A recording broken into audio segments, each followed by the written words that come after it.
Si Pilu Bibo, Filipino, Grade 4, Quarter 1, Week 4.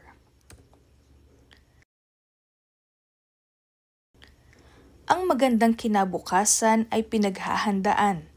Ang pag-abot ng mga pangarap sa buhay ay bunga ng pagsisikap sa pag-aaral.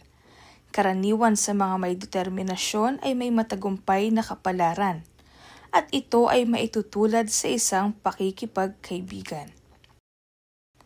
Pasukan na naman.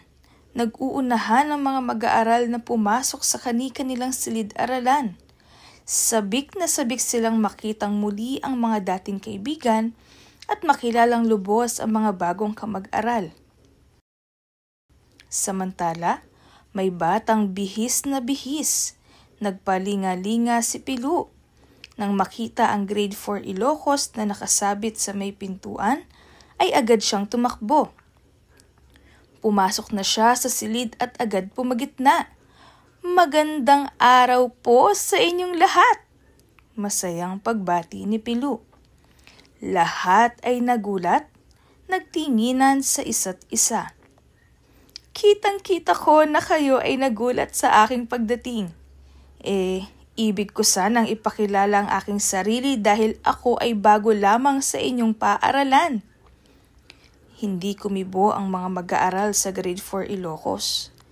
Napakatahimik ng buong silid ng mga sandaling yaon na tila namangha sa kanilang natunghayan. Muling nagsalita ang Batang Bibo. "Ako nga pala si Pilu, Batang Bibo at palakaibigan. Ang aking kasabihan ay kapag walang kakilala, ikaw ay magpakilala. Sabi sa akin ni nanay ay gulatin ko raw kayo. Kaya ang ginawa ko kanina ay ginulat ko kayo ng masayang pagbati. Gusto ko sana ay maging kaibigan ko kayong lahat." Nagulat ang lahat sa sinabi ni Pilu. Pagkuhan ay nagbulungan ang mga mag-aaral. Habang naglalakad na patungo sa kanyang upuan, isa-isang kinamayan ni Pilu ang mga kamag-aral, sabay tinanong ang kanilang mga pangalan.